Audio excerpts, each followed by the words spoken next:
Story title sweetie and pretty. Sweetie మరియు pretty అనే ఇద్దరు అక్కాచెల్లెమ్మలున్నారు. వాళ్ళిద్దరూ ఇంటర్నేషనల్ స్కూల్లో చదువుతున్నారు. స్వీటీ పెద్ద అమ్మాయి, తెలివైనది, మంచి నాయకత్వ గుణాలున్నది. ప్రిట్టి చెల్లెలు ఎంతో బుజ్జిగాయి, ఆడుకునే ఆహ్లాదకరమైన స్వభావం కలది. వాళ్ళిద్దరూ మోడ్రన్ డ్రెస్ వేసుకొని స్కూల్కి వెళ్తుంటారు.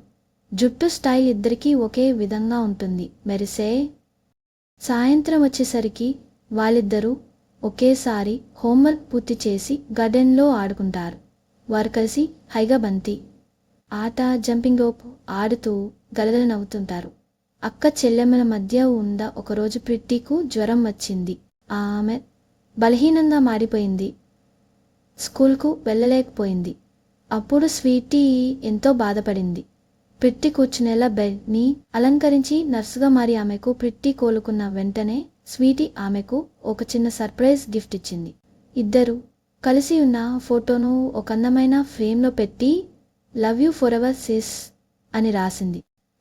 ఆ గిఫ్ట్ చూసి ఆ రోజు నుంచి స్వీటీ, ప్రిట్టి ఎప్పుడూ ఒకరినొకరు ఎలా ఆదుకోవాలో, ప్రేమ ఎలా పంచుకోవాలో తెలుసుకున్నారు. వాళ్ళ ప్రేమను చూసి స్కూల్లోని టీచర్లు, ఫ్రెండ్స్ కూడా చాలా ప్రేరణ పొందారు. అక్క చెల్లెమ్మల ప్రేమ